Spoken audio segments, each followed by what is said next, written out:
and you're ready for Tapping in Part 5. Now this is the second to last live webinar series, so if you've missed out, we have the previous webinars that you will be able to catch up on, and they are just pre-recorded. So if you've missed out, you can jump on and watch those, or you've got your chance to watch this one tonight and tomorrow. After that, we will be offering these webinars for businesses and other services that may be interested in doing these webinars at a charge. So let's get into tonight. If it's your first time here, welcome aboard. And I'd like to go through an acknowledgement of country first off. 30-Foot Drop acknowledges the traditional owners of country throughout Australia and recognises their continuing connection to land, waters and the community. We pay our respects to the Indigenous people, their cultures and their beliefs, to both the elders past and present. And the funding. 30-Foot Drop would like to acknowledge the Department of Communities Disability Services for funding this and many other initiatives. Without their support, so many projects such as the Two Wise Monkeys projects wouldn't see the light of day, and we'd be much more poorer for it as a community. So we thank them very much. This workshop is part of our Realities and Advantages of an Access and Inclusion grant awarded to 30-Foot Drop as part of an Information, Linkages and Capacity Building grant for 2018 and 2019. Let's go over some housekeeping today. Unfortunately, we do not have all the resources to all of our live streams. So what this means is if you're watching off YouTube or Facebook, you won't be able to send me a direct message through those platforms. But if you do want to send me a message, all you need to do is jump onto the link below, which is www.30footdrop.com.au/live, and you can hit the live button and chat. So there is still a place for you to chat to us. We'll be covering a lot of information in a short period of time, so we ask attendees to try and minimize any distractions. I know this time of night might be a bit hard with children and that, but there's quite a lot of information to take in, and we would hate for you to be too distracted and not be able to take it in. But if you do miss anything, you can go back after this is finished and rewind it, because every webinar is recorded, and if you have missed the previous ones, you'll be able to go and watch them afterwards. As well, if you talk about 30-Foot Drop or anything that we do, please make sure that you tag us and share our information, because the more information we can get out there, the more things we can change, and the more educated people within our community are going to become about people with disability and impairment. Everything that we talk about and reference, there's greater detail of everything we speak about on our website. So that's just the 30-Foot Drop link below, the 30-Foot Drop website. Look in there under resources and you will find all sorts of readings and links and stats and stuff to do with everything we speak about, and any other information that you are wanting. At the end of the webinar, we do have a short survey that we would be really grateful to you guys if you could fill that out before you go. There's only a few questions. Once we've finished, all you need to do is jump onto the link below and hit Tapping in Part 5 and fill out the survey. Okay, introductions. I am Lisa and I am Hear No Evil. I'm one of the two wise monkeys that help Ben run these workshops. The other monkey is Ben, who is the director and the founder of 30-Foot Drop and the Two Wise Monkeys workshops. He's lived a life both as an able and a disabled body, and after his accident he realized that people just aren't educated. They just don't know enough about disability and impairment, and getting frustrated and all of that, isn't helping. Getting angry isn't helping. We need to all educate each other. Hence why we run these workshops, because people need educating to be able to be more accepting and more accessible and inclusive, and we all want these changes made. So that is Ben, and you will see him tomorrow night for the very last live webinar, and he can tell you a bit more then about his story. My story, on the other hand, is more of a hidden impairment. Most of my friends that know me probably don't even know that I have it. I was born 10 weeks premature 30-something years ago, and with premature births there can be many complications. And at the age of 8, I was diagnosed with mild dyslexia. Teachers used to hit me on the head, yell at me, read out my low marks. Why don't you understand what's wrong with you? Making me feel completely dumb and unworthy in front of all my classmates, which was really horrible. But despite those challenges and the way they made me feel, I was determined to prove them wrong and be the person I wanted to be. So at the age of 13, I realised that, hey, I can actually draw and paint and quite good at art and all of these sorts of things. So that's where I took my life, down the more creative road. And through high school, I got in the 90 percentile. I was selected to enter art competitions and photography competitions, and sold my artwork, and got a couple of awards for my photography and all sorts of things like that. So that gave me a real boost and confidence to go out and actually do something with what I was good at. And if you do know someone with a disability or an impairment, please don't give up. There will be something that you are good at and that maybe none of your classmates are, or someone else isn't so good at something than you are.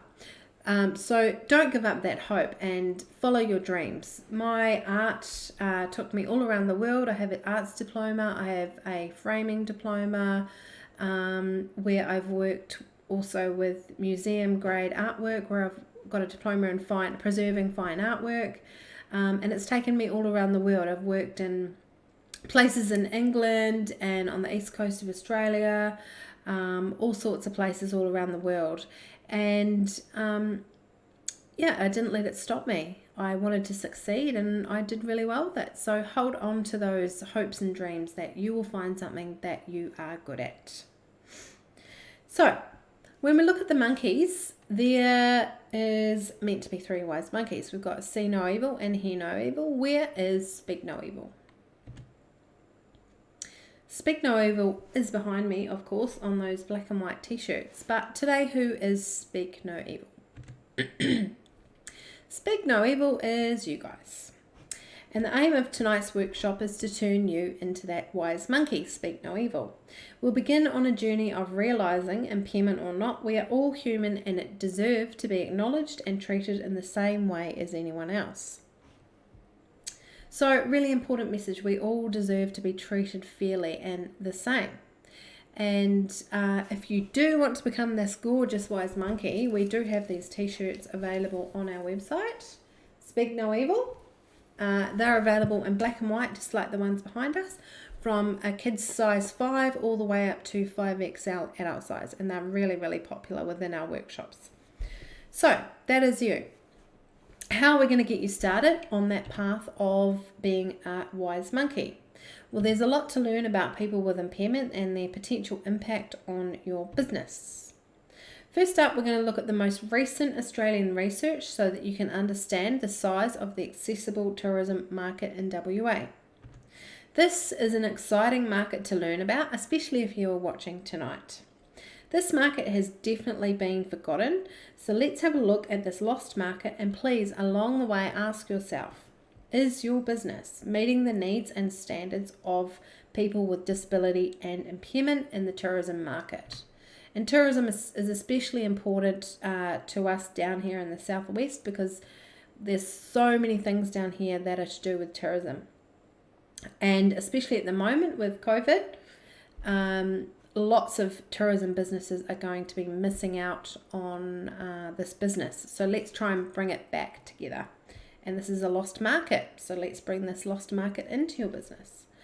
After this, we will then break down the segments and examine the characteristics and habits of it. And to finish off, we will do an open forum session where you can ask questions at the end and we can discuss it together, or please feel free to ask any along the way, and none are off limits. So how are we going to cover this, and what will our teaching method be?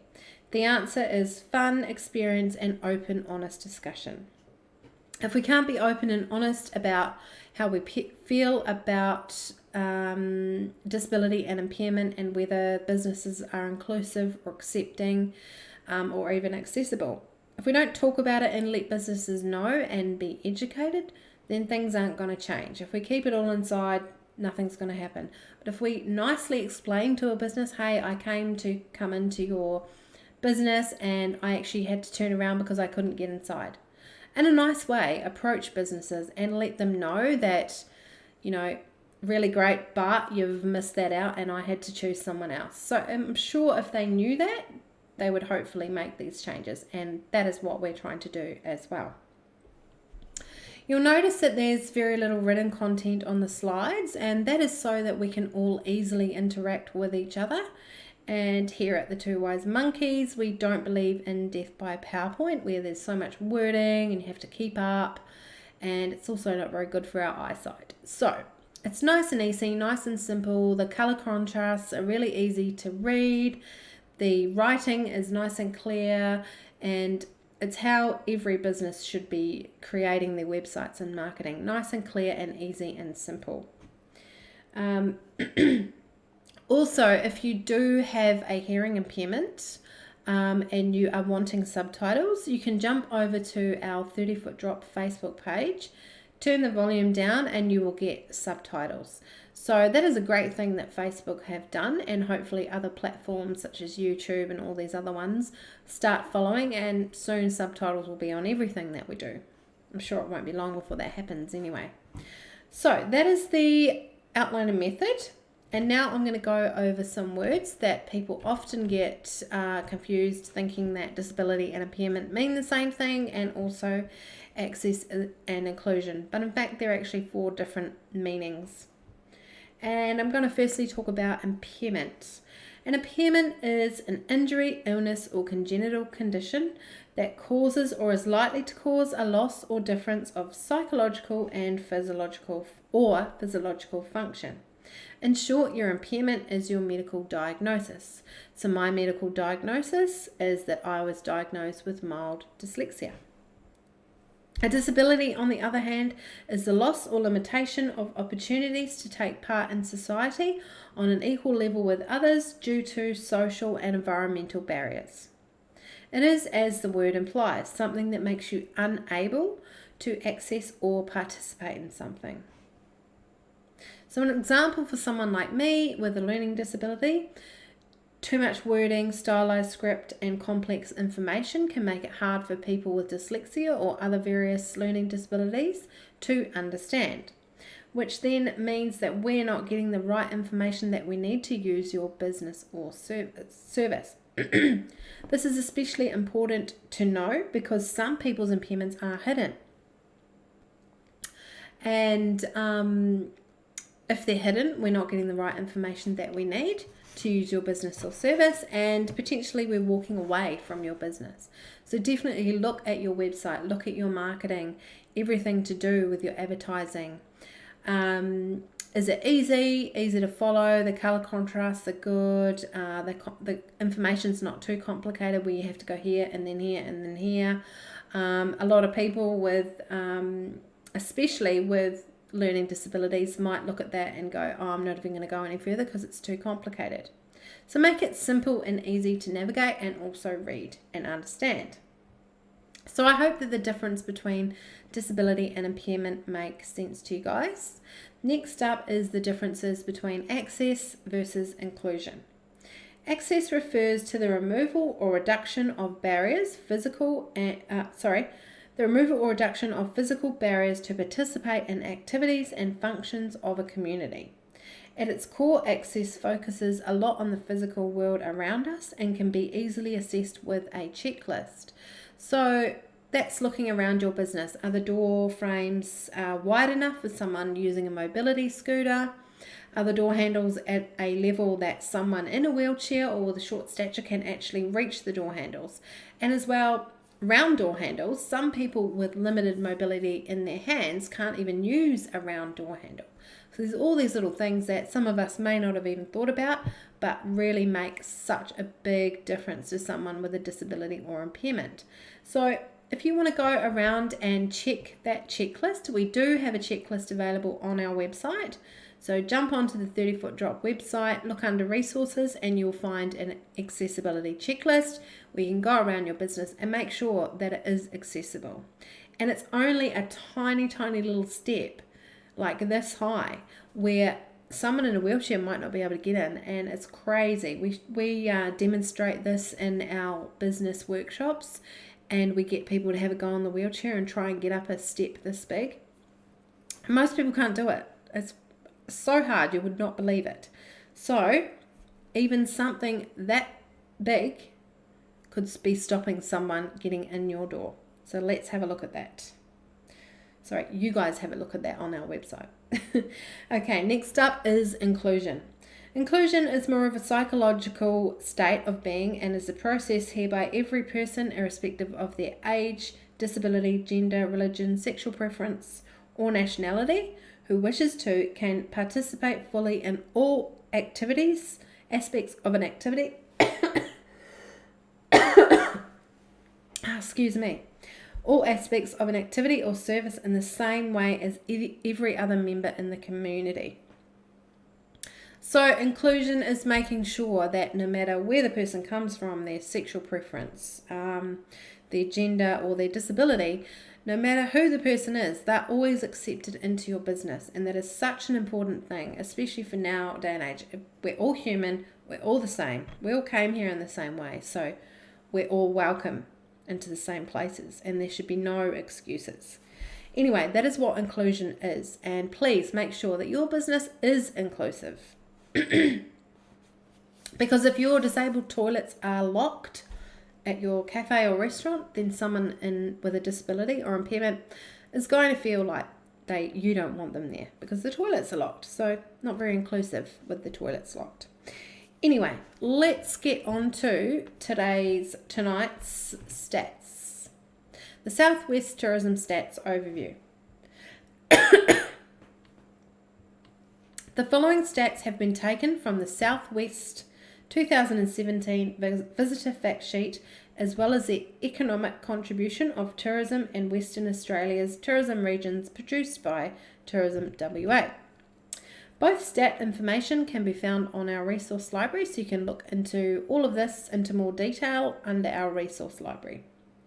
During 3 years from 2014 to 2016, our region, the southwest of Australia, had an average of 2.49 million overnight visitors. This does not include day trippers. Every visitor stayed on average 3.6 nights. The direct and indirect contribution to the Southwest region in 2016 and 2017 was 14%. And tourism accounts for 1 in 5 people being employed in this region. So a lot of us are relying on tourism for employment. Excuse me, I've got a bit of a tickle in my throat. Accessible tourism market. The following stats have come from a report called The Accessible Tourism of Victoria and Queensland, done by Tourism Research Australia in conjunction with each state's tourism departments. Unfortunately, though, no research has been released that focuses only on WA, but this report focuses on Australia as a whole. And it also looks at the domestic market. So these numbers are likely higher when international visitors are included. Due to the similarities, though, of the Southwest tourism market and those of New South Wales and Queensland, we have extracted the findings to calculate the following. This study estimated that the size of the accessible tourism market for overnight or day trips is 7%. That's about 1.3 million people Australia-wide, equating to 150,000 in WA alone. The thing is, with this 7%, most of us really holiday alone. with an average party size of 2.49 for overnight travel and 2.62 for day trips, bringing this figure now to 17%, or 390,000 of WA's population requiring accessible tourism experiences and services. That's a lot of people. So ask yourself, is your business meeting the needs for people with disability and impairment? Is your tourism business accessible and inclusive to this percentage of people? The estimated annual expenditure for this segment comes to approximately 8 billion Australia-wide, which equates to 916 million WA-wide and 163 million here in the southwest. Now that is a lot of money to be spent. Let's have a look now at the unserved segment. This report noted that there is a segment of Australians with an impairment, including adults caring for a child with an impairment, who are not currently travelling, which is sad, but they would like to travel with certain industry improvements in accommodation, accommodation, transport, and current technologies. In WA, this segment is estimated at 34,000 people, which is approximately 225 million WA-wide. This represents a large boost when you consider the current size is 163 million. A lot bigger than most of us would have thought. Let's now understand the market. So we know that there's a market segment of people with impairment that can be tapped into by tourism and events businesses. Let's now have a look at their needs so that you can better understand how we can serve them best. Although people with impairment generally have lower incomes than the average population as a whole, they should not be considered as low income. More than 1/4 of those who identified as having an impairment or disability were in the top 2 income categories, which means they have a disposable income of above $900 per week. In the Accessible Tourism Survey, they found that approximately 55% of the segment had a mobility issue. This included people who use mobility devices and those that have difficulty moving more than a short distance. Of those in the segment that do not travel, 23% was because it was just too stressful, and the other 22% was because it was just too hard.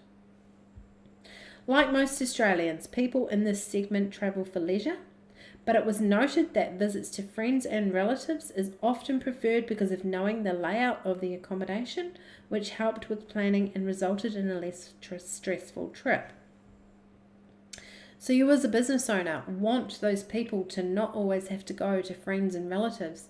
You as a Airbnb, hotel and motel owner, you want those people to come and stay with you. So look at what needs to change within your business as far as being more accessible and inclusive. Let's now understand the market part 2. Travellers with an impairment share many characteristics with the broader population. The tools used in the decision making were just the same in the wider population, with internet searches coming in first and word of mouth second. Reconnection and unwinding are core needs for all Australian travellers, and this was just as true for travellers with an impairment. Approximately 40% of travellers with an impairment sought to meet those needs through either being more active, more emotionally or intellectually stimulating experiences. So that stat just highlights to us that we just want and need the same thing, which is to feel included within your business. Although travellers with an impairment did slightly fewer activities, many of the experiences they participated in matched those of the broader population. Doing things like everyone else, eating out, visits to the beach, nature and cultural experiences. Overall, they tended to stay in the same types of accommodation and visit the same destinations as the broader population. And of these visitors, only 14% were over 65.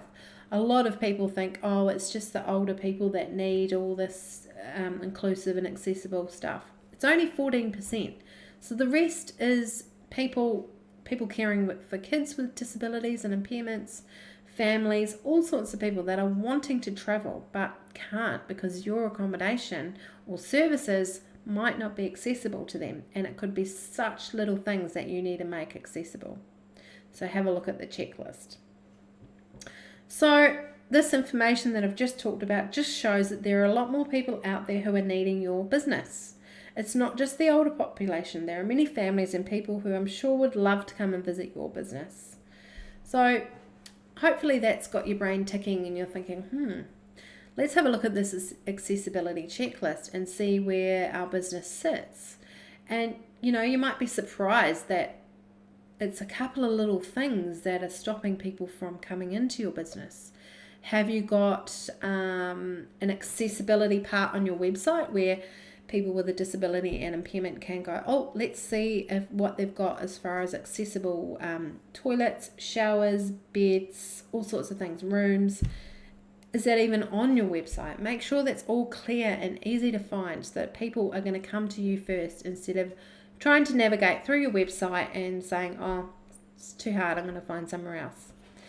Because, as they say, it takes 1/20th of a second to decide on whether you're going to go with that business or service through the websites.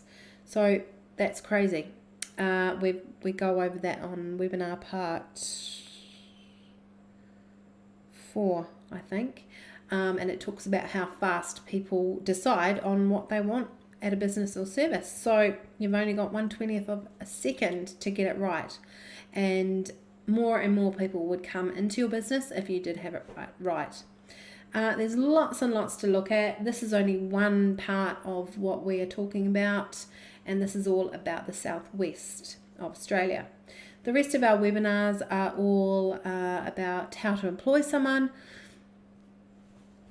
with a disability or impairment, or how to market your business towards someone with a disability or impairment.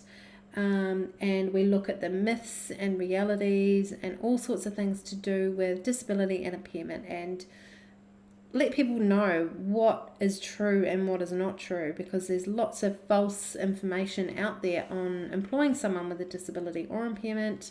There's so many things that people are getting wrong, and that's why we are here to educate you. So I hope you enjoyed tapping in part 5. If you do need to rewatch it, you can rewatch it after I have hit the end button. But please join me tomorrow morning for tapping in part 6, and then that is it. If you do know someone or a business that would benefit from what we are doing, we also offer these courses with face-to-face learning. So we do it in front of businesses and big groups of people. It's sort of everything on the webinars all combined together, and people walk away so much more knowledgeable and educated by what we talk about. So if you know someone or a business that will benefit, please contact the 30-foot drop team and we can organise something for you. But right now I'm going to ask if anyone has any questions. They can send me any questions that you may have, but if you do have to go, that's fine. It's probably dinner time for some of you. I will see you guys tomorrow if you do have to go, but those of you that have questions, please jump on and send me a question, and I will be back very soon to answer any of those questions. Thanks for joining me though if you do have to go.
Welcome back, everyone. There doesn't appear to be any questions tonight, which is totally fine.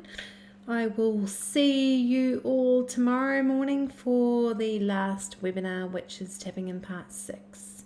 So thank you very much for joining me tonight, and I'll see you all tomorrow. Have a great and restful night, and look after everybody. See you later.